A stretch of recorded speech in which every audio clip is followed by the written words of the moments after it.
So, my dear friends, today we have that famous story of Jesus healing a leper. Perhaps only a few of us have seen what leprosy does to the body of a person. Most lepers that we encounter today are already negative lepers, meaning they have already been treated. This means their sickness is already arrested and controlled. But it's different when you see them in the real sickness. I had the chance, one time I went to Cebu, and I went to go and visit somebody in the leprosy. They have a kind of compound in Cebu for lepers. Now, in biblical times, people did not touch lepers for fear of contagion. Yet Jesus reached out and touched lepers, as he did in today's parable, in today's story.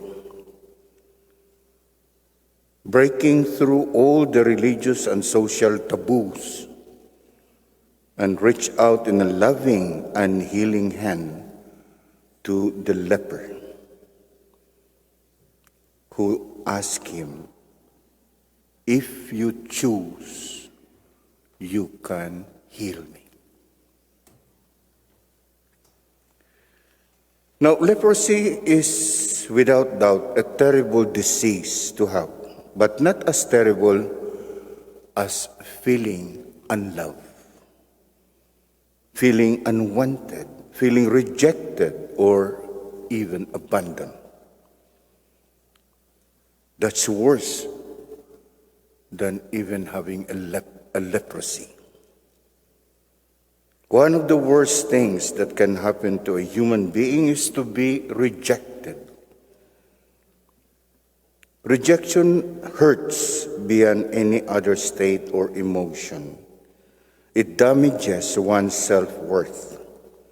It makes a person feel para wala siyang worth, no? Worthless. It makes one want to revel up or openly rebel. It is said that there is an African tribe in which capital punishment consists in being ostracized, being rejected, being, left out of the community, separated from the community. Yun ang capital punishment nila. Completely outcast. Now, rejection is devastating for children, for the elderly, and for the handicapped. To a child, for instance, abandonment by its parents is equivalent to death. The elderly fear rejection more than all their infirmities together.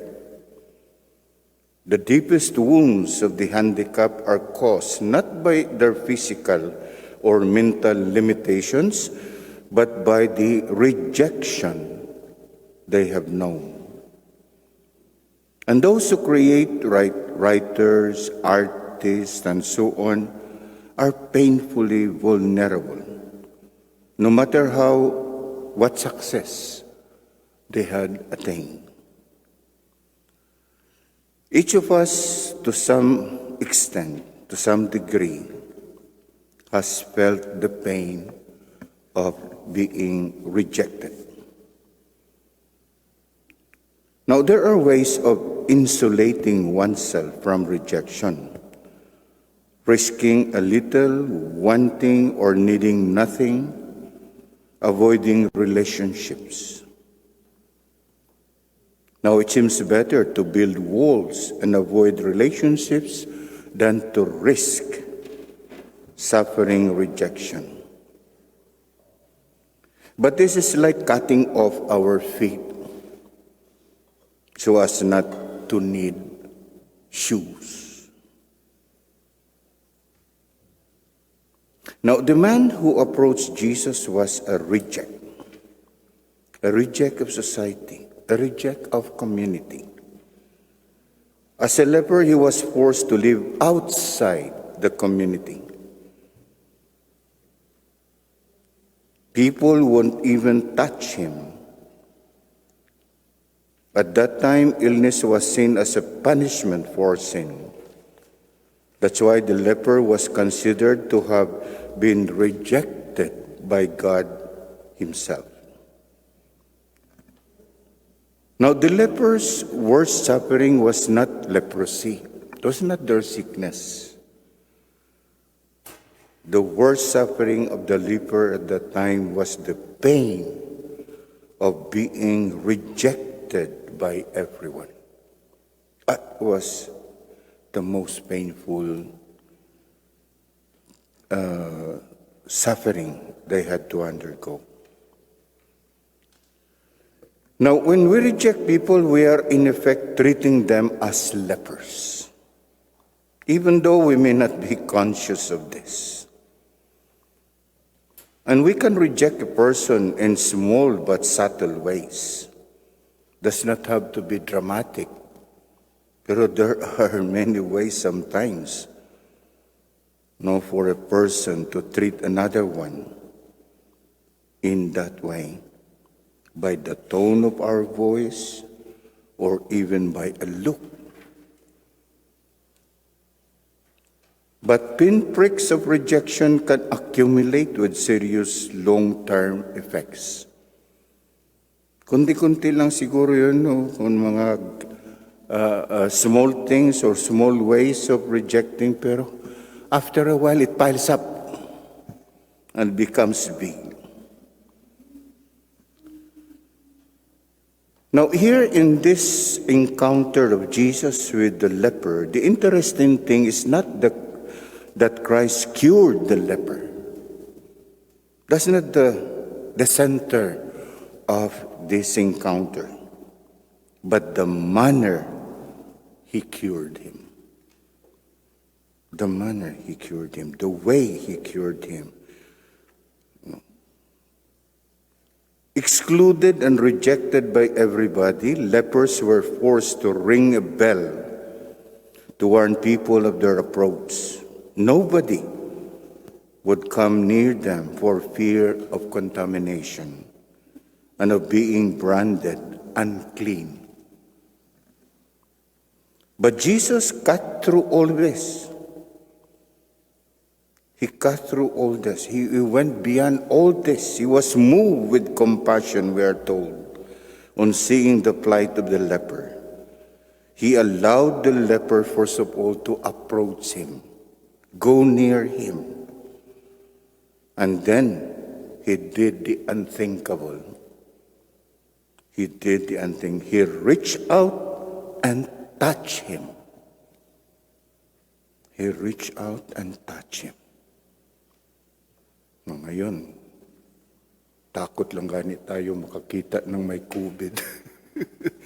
No? Marami pa tayong makakita lang tayo. Suspecto pa lang yan, ha? Suspect pa lang yan. Pero, dami na tayong mga avoidance. Of course, may reason. Alam natin bakit ganyan, no? Pero, at the moment sometimes, when you are caught with that kind of attitude, no, you parang may reaction inside. Ano ba to? Now Jesus touched him. In this way, he gave him a sign of welcome. He gave him a sign of acceptance and repaired his sense of being dirty and unworthy. He repaired his sense of being nothing but human scrap. And before healing his broken body, Jesus healed his broken self-image. image.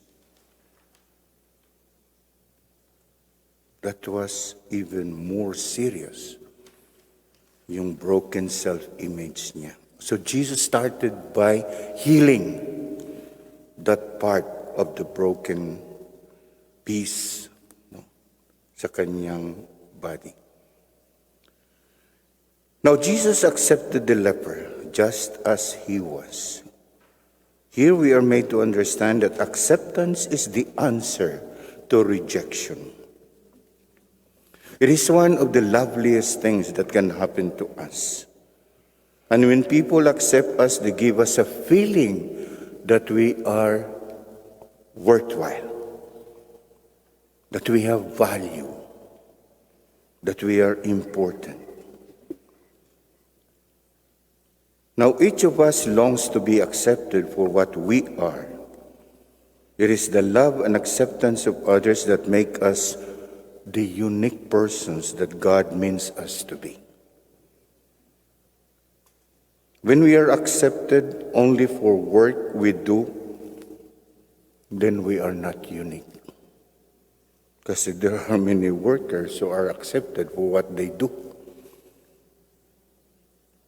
For others can do the same work, perhaps even better than we can. But when we are accepted for who we are, then we become unique and irreplaceable and are able to realize our full potential. Our full potential. This is how Jesus accepted the leper. And this is also how he accepts us. And how, in our turn, we may learn to accept others and to reach out to those who are suffering the pain of rejection, especially in this time of pandemic. We may not be aware of it, people may not, but no, it's painful to see the attitude of some.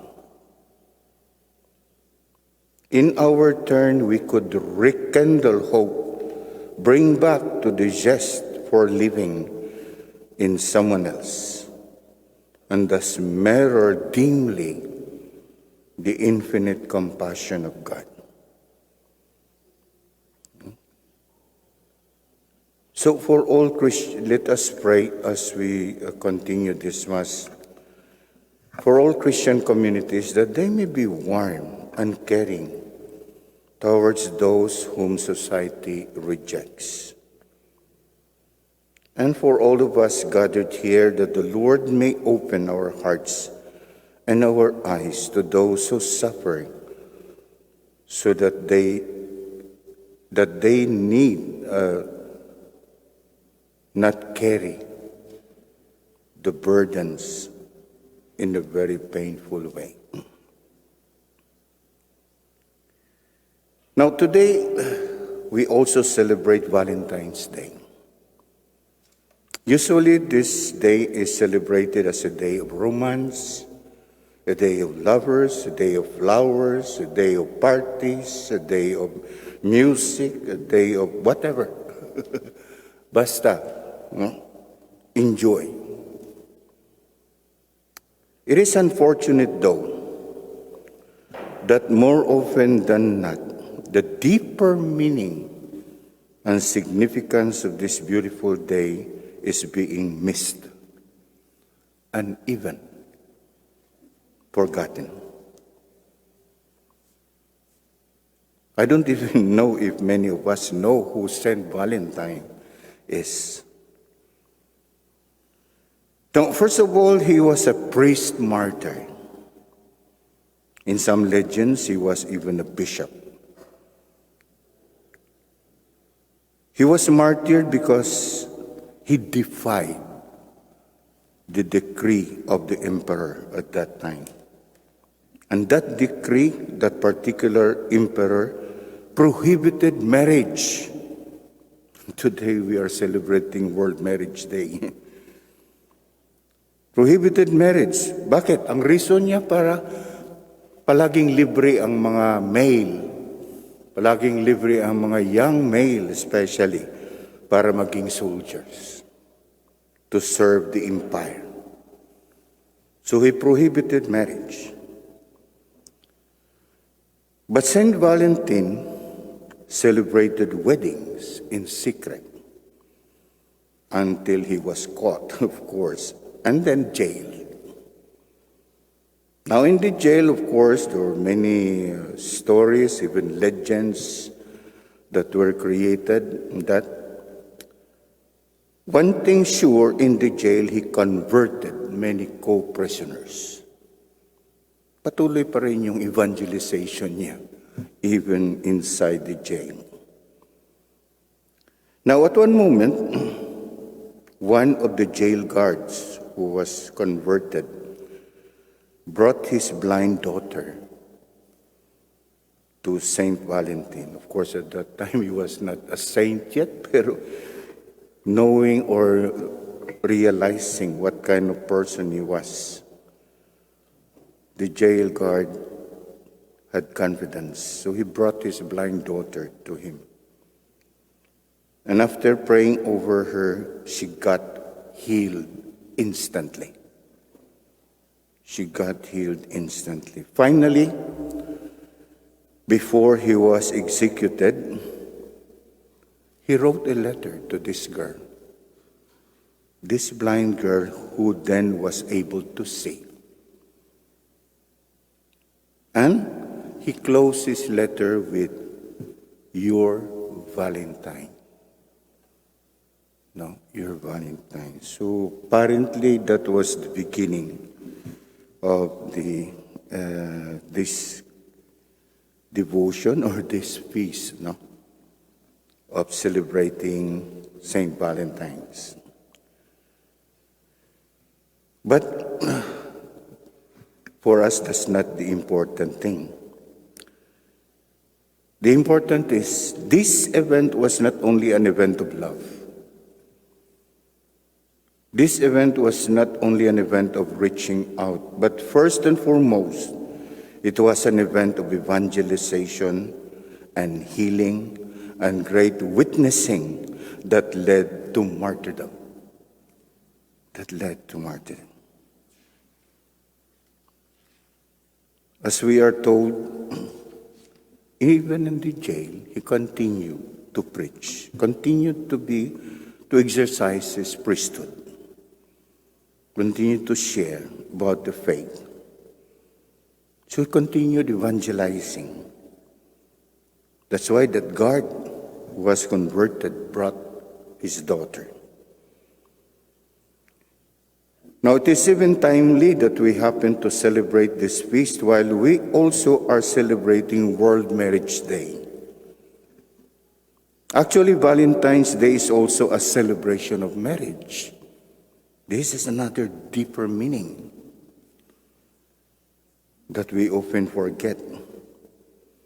It's also a celebration of marriage and the sacredness of marriage, in the sense that for us, especially Catholic Christians, marriage is not only a union between man and woman.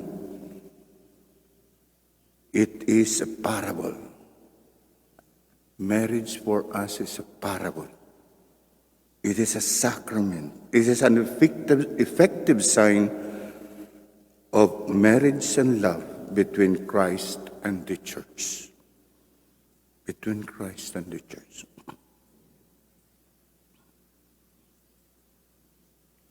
Now, one of the reasons why Saint Valentine became a martyr is because he was promoting precisely the beauty and sacredness of marriage. Kahit na it was prohibited, he continued to exercise that priestly duty of marrying people because of what it was supposed to mean for them. So, my dear friends, I think we can have these two celebrations together, no, in a way that is maybe different from what it is used to be, pero that we find more meaning in these events that we are celebrating today. So let us pray that we will be able to also, people will also be able to perceive, no, the deeper meanings of these two events that we have today. Amen.